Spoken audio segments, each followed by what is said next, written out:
The German army entered the Second World War convinced that British soldiers would fold quickly. What they encountered instead slowly dismantled that belief, battle by battle, letter by letter, and in conversations they never thought anyone would hear. The first shock came in France in 1940. German panzer divisions cut through Allied lines with terrifying speed, trapping hundreds of thousands of British and French troops against the sea at Dunkirk. It should have ended in total destruction.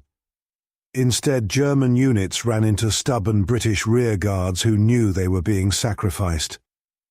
At places like Calais and along the Dunkirk perimeter, British troops fought on when surrender would have been easier.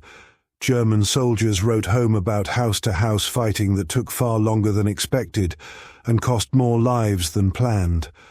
Those delays mattered. Every hour bought time for evacuation. When over 300,000 Allied soldiers escaped across the Channel, German commanders were left confused. They had won the campaign, but Britain still had an army. That confusion turned into something closer to respect during the Desert War. Against Rommel's Afrika Korps, British troops proved hard to dislodge once dug in. German officers praised their courage and discipline, even while criticizing their commanders as cautious and predictable. Rommel himself wrote that British soldiers would stand and fight to the end, even if their leadership was slow to adapt. The siege of Tobruk became a symbol. Isolated, bombarded, short of supplies, the garrison refused to collapse.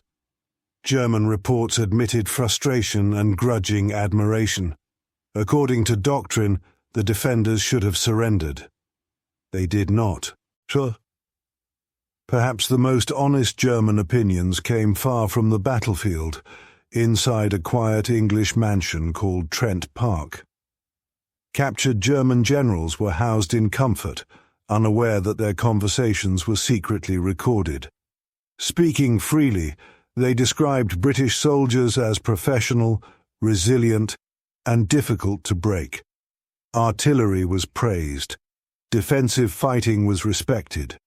The surprise that Britain had chosen to fight on alone after France fell came up again and again. Fear entered the picture with British commandos. Small raids achieved limited material damage but had an outsized psychological effect. Commandos struck without warning and vanished. Hitler's fury led to the criminal commando order, demanding their execution if captured.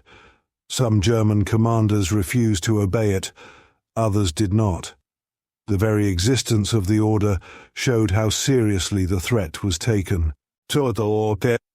By Normandy in 1944, German soldiers faced a British army transformed.